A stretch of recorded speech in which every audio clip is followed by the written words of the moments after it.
మధ్యలో వాట్సాప్ మెసేజ్ల ద్వారా అట్లాగే అప్పుడప్పుడు ఫోన్ ద్వారా మేము సంభాషిస్తూ ఉన్నప్పటికీ కూడా ఆ భాగ్యం అనేది ఈరోజు మనందరికీ కలిగింది. మనందరినీ కలిసినటువంటి భాగ్యం నాకు ఎంతో సంతోషంగా ఉంది. అయితే యోగాన్ని మనం ఆచరించడానికి అంతరాయాలు ఉంటాయి.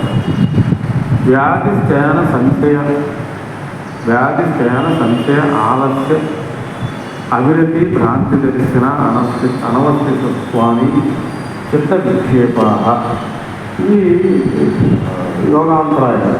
ఈ పతంజలి సూత్రాల్లో సూత్రం. వ్యాధులు ఉన్నవారు యోగాన్ని కొనసాగించలేరు, ఆసక్తి లేని వారు కొనసాగించలేరు. అట్లాగే సంశయము ఆలస్యం. సంశయం అంటే సందేహం, ఆలస్యం అంటే వాయిదా వేయడం, అవిరతి విపరీతమైనటువంటి కోరికలు ఉన్నవారు, భ్రాంతి దర్శనం.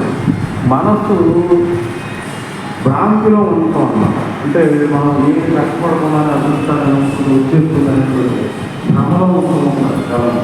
భ్రాంతి లేదు, ఆలోచన తప్ప మనసు జ్ఞానం నిలవకుండా కొన్ని లక్షణాలు యోగాలు ఉంటాయి. ఇవి అధిగమించడానికి మనకి ఆటంకాలు మనుషుల రూపంలో వస్తాయి. ఇక ఎవరో రావు. మన యోగాలకు వెళ్తున్నాము అంటే ఆటంకాలు ఎలా ఉంటాయంటే రామాయణంలో ఆంజనేయ స్వామి ఉత్సాహమే ఈరోజు మనం ఉన్నతి చెప్పుకున్నాం. ఆంజనేయ స్వామి సీతాన్వేషణకు బయలుదేరాడు. అవునా? బయలుదేరితే ఏమైంది? ఆయనకి అక్షశక్తులు ఉన్నాయి. ఆయన శక్తి ఏమిటో ఆయనకి జాంబవంతుడు గుర్తు చేస్తే ఆయన శక్తి పెరిగిపోయి సీతాన్వేషణ 200 యోజనాలు దూరం ఉన్నటువంటి ఈ మహాసముద్రాన్ని దాటాలి అంటే ఆంజనేయ స్వామి వేరేవారు దాటలేదు. అయ్యో మనకు అతిథిగా వచ్చినటువంటి శివాశక్తి గురువు గారిని సమాజంలో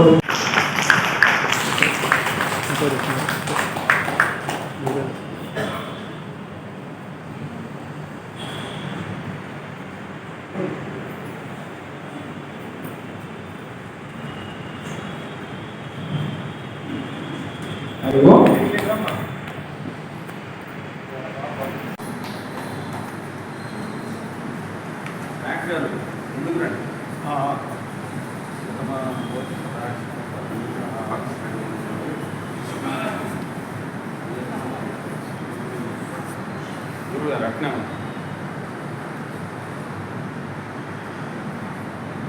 అయ్యో కూడా ఎప్పుడు కూడా అందరికీ మాట్లాడేటువంటి అవకాశం ఉండదండి. ఎవరో ఒకళ్ళు ఇద్దరు మాత్రమే మాట్లాడడానికి అవకాశం ఇచ్చేవాళ్ళం. ఈ యొక్క శిబిరంలో అందరూ హాయిగా ఆనందంగా మాట్లాడుకున్నారు, చాలా మనసులో ఉన్నటువంటి భావాలను తెలియజేసుకున్నారని చెప్పేసి చాలా ఆనందదాయకంగా ఉన్నది. అందుకోసం మనందరం మనమే ఒకసారి గట్టిగా తప్పట్లండి, మనమే గట్టిగా తప్పట్లు. అది గురుగారు సంబంధం చెప్పారు. అందులో మనం ఇచ్చినటువంటి మన నూతన యోగశాలకు ఇచ్చినటువంటి ఆతిథ్యాన్ని స్వీకరించి హరి ఓం శ్రీ గురుభ్యో నమః. 1/6/2024 సోమవారం రోజు, విశేషంగా హనుమత్ జయంతి రోజు మొట్టమొదటిసారిగా శ్రీ యథాశక్తి యోగి గురూజీనైన నేను పిడుగురాళ్ల శాఖ శ్రీ జయంత యోగి గురూజీ గారి ఆహ్వానం మేరకు వారు నిర్వహించినటువంటి 45వ యోగ శిక్షణ శిబిరానికి ముఖ్య అతిథిగా హాజరై అక్కడి సాధకులకు మరి ఆశీస్సులు, అభినందనలు అందజేయటం నా పూర్వజన్మ సుకృతంగా భావిస్తూ ఉన్నాను. ఇటువంటి అవకాశాన్ని కల్పించినటువంటి పూజ్య గురుదేవులు శ్రీ వెంకటేశ్వర యోగి గురూజీ గారి పాద పద్మములకు ఈ కార్యక్రమం యొక్క ఫలితాన్ని సమర్పించుకుంటూ, పిడుగురాళ్ల శాఖ కార్యవర్గ సభ్యులకు, అక్కడ ఆర్యవైశ్య సంఘం వారు మనకి ఉచితంగా సాధన చేసుకోవడానికి అనుమతి ఇచ్చినటువంటి కళ్యాణ మండపం యాజమాన్యం వారికి కూడా నా యొక్క ధన్యవాదాలు, కృతజ్ఞతలు తెలియజేసుకుంటూ ఉన్నాను.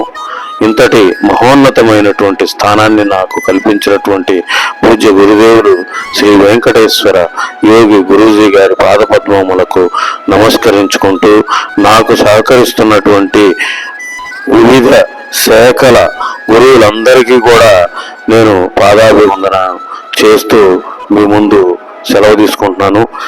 ఇదే ప్రోత్సాహం గురువులందరూ కూడా నాకు అందించి మన సంస్థని ముందుకు తీసుకువెళుతూ మరింత ఎక్కువ మందికి శిక్షణ ఇచ్చేలాగా, మరిన్ని ఎక్కువ శిబిరాలు నిర్వహించేలాగా మనం ప్రణాళికను రూపుదిద్దుకొని ముందుకు వెళ్ళాలని ఆశిస్తూ యథాశక్తి యోగి గురూజీ ధన్యవాదములు తెలియజేసుకుంటూ ఉన్నాను. జై గురుదేవ్. శ్రీ గురుభ్యో నమః.